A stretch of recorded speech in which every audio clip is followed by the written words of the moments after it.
So in this video we are going to discuss the question in thermal physics which appeared in IIT-JAM 2011 examination. The first question is, a gas of molecular mass m is at temperature T. If the gas obeys the Maxwell-Boltzmann velocity distribution, the average speed of molecule is given by. So out of these four options we have to pick the correct one. Okay, so basically this is a conceptual point-based question. So we have learned in the theory course, we have learned about three different kind of speeds, and these are the RMS speed V R ms, which is equal to 3 kVt upon m. Okay, m is the mass of the one gas molecule, single gas molecule here. Okay, and the another speed that we learned, it was the average speed. Okay, and that was equal to 8 kVt. kV is the Boltzmann constant and T is the temperature at which we are talking about the speed of the gas molecule. Okay, upon pi m, and it's under root. And the third was the most probable speed, and that was equal to 2 kVt upon m. So here m has same meaning in all three different expressions. Okay, so I'm discussing all these three together just so as to sometimes question can be asked in a slightly different way, that which one out of these three, which one is larger, which one is smaller. Okay, so here simplest way to remember it is that Vrms, if you just plug in the value, so Vrms, it is larger than V average and it is larger than V most probable. Or in other words, you can remember this result by simply remembering this word RAM. Okay, write RAM and then put this inequality in between. Okay, so where R stands for the root means के speed, A stands for the average speed, and M stands for the most probable speed. Okay, so here in the question we are asked to find identify the correct expression for the average speed. So the expression for the average speed is, it's written here in the at the center, so therefore it is D. So D is the correct option here. So let's continue with the next problem. This is a problem from the free expansion. Basically, consider free expansion of 1 mole of an ideal gas in an adiabatic container from certain volume V1 to V2. Okay, so that means we are given a container which is adiabatic. So that means basically for a free expansion it needs to satisfy certain conditions. Okay, and this is one of the conditions, that the system it should be isolated thermally from the surrounding. So this is adiabatic wall. This is adiabatic. Okay, now it's expanding from volume V1 to V2. Let's say initially the gas was confined, the 1 mole, it's given to be N, that is equal to 1 mole. And 1 mole was confined to volume V1, and when we remove the partition, this line, okay, I'm talking about this line, or simply create a small hole inside in this. Okay, then the gas molecule, they will be able to move from volume V1 to V2, and such kind of expansion is called as free expansion. Okay, so the important point pertaining to the free expansions are that there is no interaction of the system with the surrounding, and hence dq, that is equal to 0. It's adiabatically, it's isolated from the surrounding. So this entire compartment which constitutes B1 as well as B2, we call this as our system. Okay, this is our system, and it's and outside it is surrounding. Okay, so here when a gas expands from volume V1 to V2, there is no interaction of the gas with the surrounding. Okay, so that means the external work is 0 here. Okay, and if you simply apply the first law of thermodynamics here, so that is du, that is equal to dq minus dw. So here dq, it's 0 because there is no interaction between system and surrounding, and dw, it's 0 because system and surrounding, they are not interacting. Remember that dw here, this is the external work, it's not the internal work. it's the external work. Okay, so this is also 0, which implies that du that is equal to 0, and because it's given to be an ideal gas, so for an ideal gas we know that the internal energy of the ideal gas, it's purely kinetic in nature, which simply depends upon the temperature. So this implies dt is also equal to 0. There is no change in the temperature of the ideal gas. But now the question is how we can determine the corresponding change in the entropy of the gas, because it's expanding, so definitely there will be some change in the entropy of the gas. Now the point is that here this is an example of a, and the free expansion, this is called as free expansion, and this is an adiabatic and irreversible process. Okay, but here as we noted that dq is equal to 0, so does it mean that entropy should be 0? No, that's wrong. Okay, because it's an irreversible process, so definitely it is accompanied with increase in entropy. Now the question is how we can evaluate that entropy change, and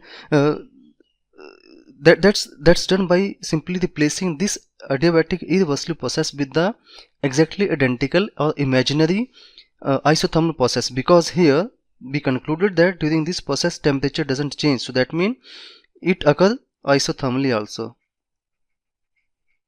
Okay, so let's try to understand how we can evaluate the entropy change. So that means again, if you write the first law, the statement of the first law, so dq that is equal to dw. Okay, because in isothermal process du that will be equal to 0, so simply dq will be dw. Okay, because du term it will disappear. Okay, so what is dw then? So dw is nothing but p dv. Okay, now the entropy change is given by ds that is equal to dq by T, the temperature at which this process is taking place. Okay, and dq that is equal to p dv upon T. Okay, then the finite change in the entropy for the system 1, delta S1 that is equal to, when gas is expanding from volume V1 to V2, it is P by T dV. Now if you apply the ideal gas equation, PV is equal to RT, because N is equal to 1, so P by T that is equal to R by V, so R dV by V from V1 to V2. Okay, and this gives us R ln V2 upon V1. Okay, so therefore this is a non-zero quantity. Okay, now this is the change in entropy of the, so delta, okay, temperature of the system is denoted by, sorry, delta S1, it's the change in entropy of the gas when it expands from V1 to V2. So this is one of the result. Okay, now what is the corresponding change in entropy of the surrounding is delta S2. Now we have to figure out what is delta S2. So if you just take a look at the problem, delta S2, okay, because there is no interaction of this system with the surrounding. Okay, so system and surrounding, they do not interact with each other, so the dq is equal to 0. So delta S2 can be determined straightforwardly. It's dq by T that is equal to 0 basically. Okay, so therefore delta S1 is R ln B2 by B1 and delta S2 is 0, so therefore C is the correct option here. So let's continue with the next question. An ideal gas reversible engine operates in a closed cycle. The PV diagram is shown in the figure. Okay, so the figure is given on the right hand side here.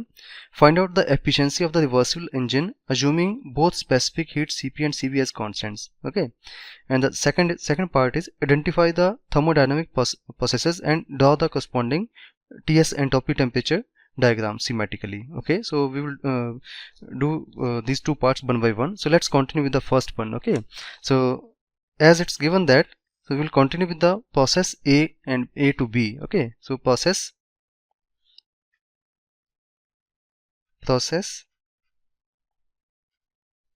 A to B, it's taking place at constant volume, so that means it's an isochoric process. Isochoric.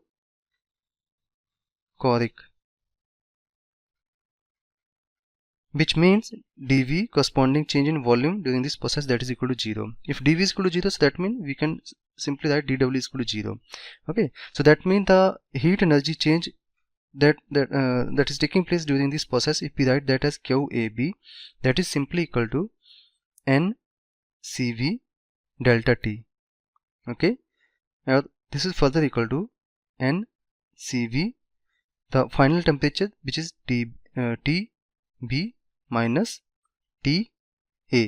Now we are not sure that whether TV it's greater than TA or it's other way around. Okay, so let's try to understand this point. Because it's an ideal gas, so that means it's okay. Let me call this as equation 1. Okay, now let's try to figure out which is the case, whether TV is greater than TA or it's smaller than TA. Okay, because it's an ideal gas, so that means it's bound to satisfy this equation PV, that is equal to nRT. Okay, now just take a look at the process A to B. So as we are moving from point A to point B, so that means point A and point B, they represents the two equilibrium states. Okay, so B1, it doesn't changes when we are moving from point A to point B, but what happens to the pressure P1? Okay, so pressure P1 changes from P1 to P2 and it is increasing basically. Okay, so when here, so that means what I can do is I can write between point A and point B. Okay, because it's an this is an example of isochoric process and gas is supposed to satisfy this equation all the time. Okay, it doesn't matter at which point you which particular equilibrium state the system is. Okay, so that means if B stays constant but pressure is increasing, so in order to accommodate the increase in pressure, on the right hand side temperature has to be increased. So that means, which simply indicate that the temperature at point B should be larger than temperature at point A. I hope this point is clear. Okay, so let me explain it again. As we are moving from point A to point B, because it is an isochoric process, okay, so volume doesn't change. Okay, this is staying constant. Okay, but pressure is increasing from P1 to P2. Here, see, take a look at the diagram here. Okay, pressure is increasing from P1 to P2. Okay, B is staying constant, pressure is increasing. So that means in order to accommodate the increase in the pressure, temperature is bound to increase from TA to TB. Okay, so therefore we conclude that TB minus TA, it is a positive quantity, which ensures that QAB is a positive. So that means heat enters into system during process AB. So we really need to determine the sign of the heat, because ultimately at the end we have to find the efficiency of the engine. Now let's take a look at the second process, which is C2A. Okay, so process C2A, process C2A. Okay, what kind of process it is? It is taking place at constant pressure P1. So that means this is isobaric process. Okay, and the corresponding heat exchange during this process QCA, that is equal to NCP. Now here we are making use of CP because it is taking place at constant pressure. Okay, and multiply by delta T. What is delta T? So NCP, the temperature at the final stage, which is TA minus TC. Okay, let me call this as equation 2. Now we have to determine whether TA is smaller than TC or larger than TC. Okay, so here as we are moving from point C to A, we will adopt the same procedure. We are moving from point C to A, so P1 stays as P1. Okay, now P doesn't change, but this is because it is an isobaric process. Okay, but what happened to the volume? Volume is decreasing from V2 to V1. It's decreasing.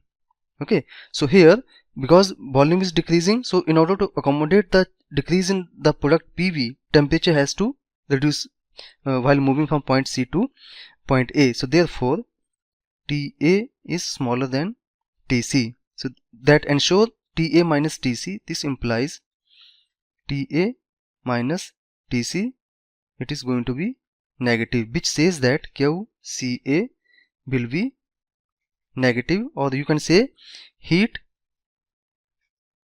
is rejected during this step. It is rejected in process CA. Okay. Now what about the process B to C? Let's move to next page.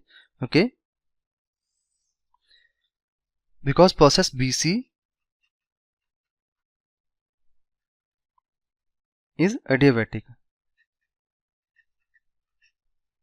so which ensures dq equal to 0, or in another word we can write qvc that is equal to 0.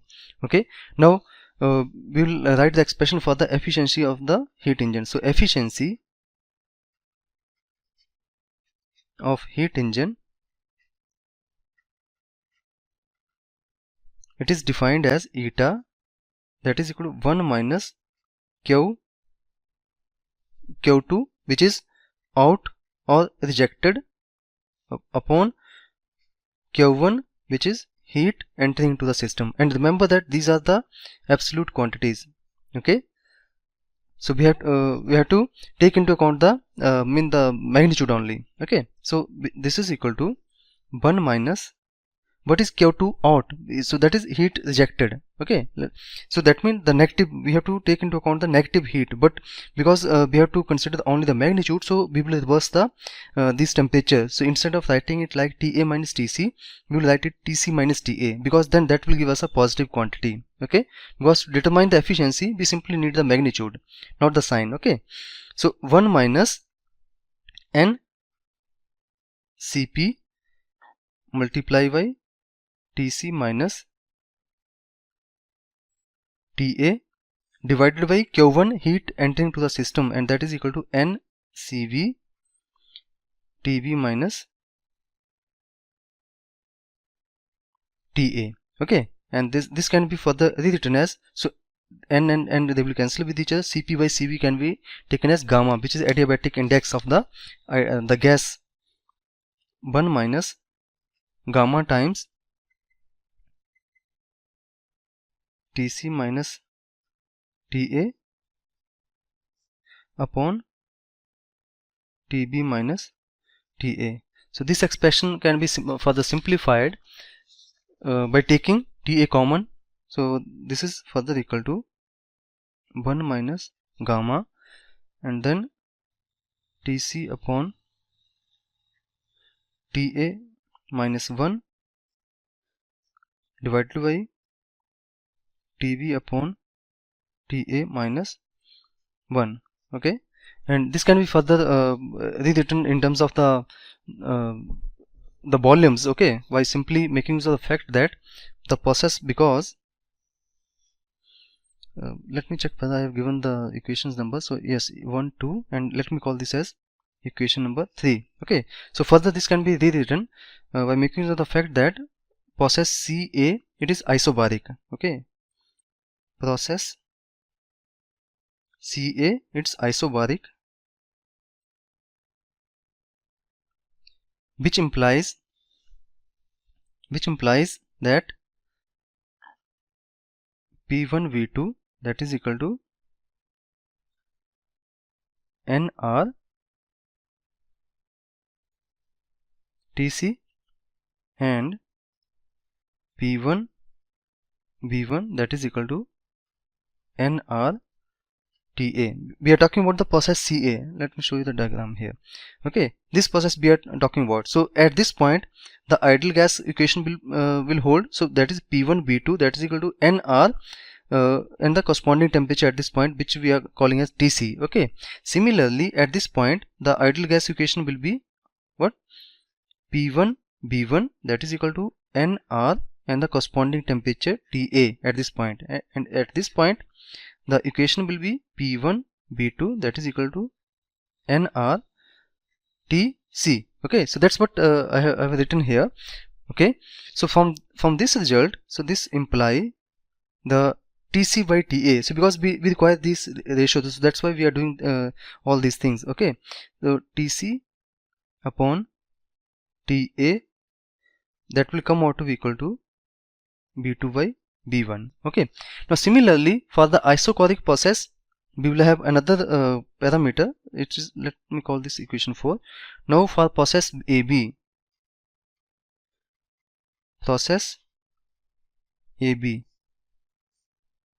which is isochoric. Okay, so again we can write the equation of state at point A and at point B, so which will give us P1 B1 that is equal to nR TA and P2 B1 that is equal to nR TB. So this will give us TB by, this will gives us TB by TA in terms of, so B1 and B1 they will cancel with each other, so we will be left with P2 by P1. Okay, so this is equation 5. Okay, so all these equation 3, 4 and 5, 3, 4 and 5 implies that the efficiency of the heat engine that is equal to 1 minus gamma multiplied by Tc by Ta, which is nothing but B2 by B1 minus 1 divided by Tb by Ta. Tb by Ta is P2 by P1. P2 by P1 minus 1. So this is our answer.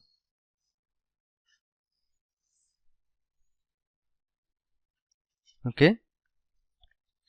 Now let's continue with the second part, which is the determination of the temperature entropy diagram for the given process. Okay, so for this case we have to determine the corresponding TS diagram. Okay, so let me move to the next page. So part B, let me write it here, TS diagram. Okay, so let me draw the figure and then we'll come to the explanation. So let this be the T axis and this be the entropy axis. Okay, so now process BC was adiabatic. Okay, so let me take you back to the okay, this process B to C, this is adiabatic process. Okay, so during adiabatic process we know that because BC, this is an example of a adiabatic process. So during adiabatic process dq is equal to 0, so this implies ds that is equal to 0, which says that S is fixed during reversible adiabatic process. Okay, so that means when we are moving from point B to C, okay, point B to C, this is our point B and this is C, entropy doesn't change, so that's why it's like a vertical line here. Okay, now we have to figure out the other processes A, B and CA, what kind of processes these are. Okay, so process AB is isochoric process. Now another point, okay, see, because process B to C, if you just take a look at the figure here, process B to C, it is an adiabatic expansion basically. Okay, so when the gas is expanding adiabatically, so let me discuss this point here. It's like something like this. It's BC and this is pressure versus volume diagram, and if this process is taking place adiabatically, so that means the volume of the gas, it's changing from certain volume VV to VC. So gas is basically expanding because this is taking place adiabatically, so that means there is no heat entering into the system or exiting from the system to the surrounding. So during expansion the gas, it is utilizing its own energy content. Okay, so that means when the gas expands from point B to point C, the corresponding temperature, let's say it is TV and it is TC. So the temperature of the gas, it falls from value TV to TC. So that's why point B is taken at a higher temperature value and point C is taken at lower temperature value. So that's a point that you should know here. Okay, now let's come to the process AB. Okay,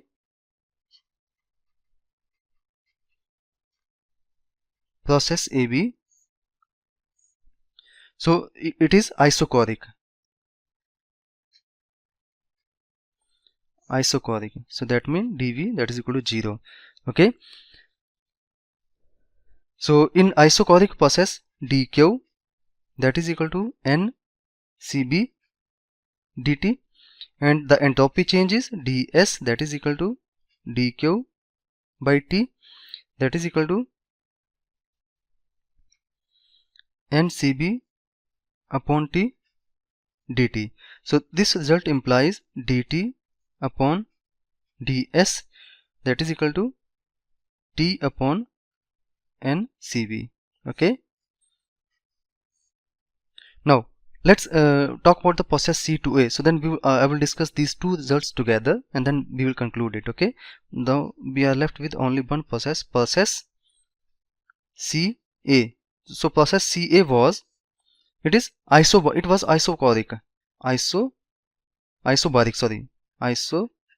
isobaric mean fixed pressure.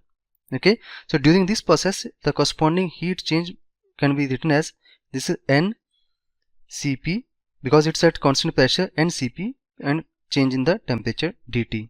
Okay, so the entropy change during this process ds, that is equal to dq by t. Okay, and that is Ncp upon t dt.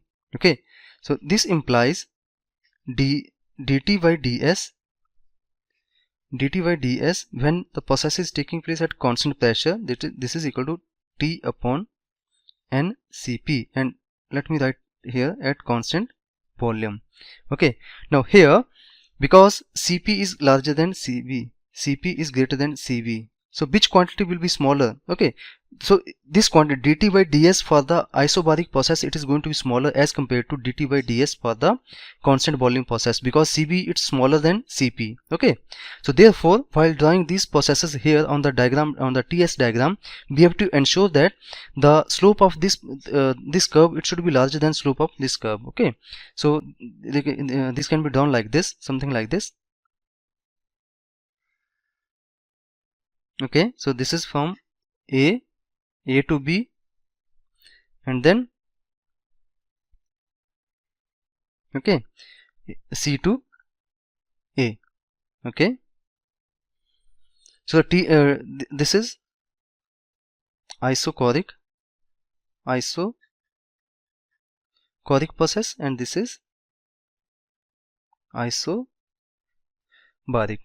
So this concludes the discussion.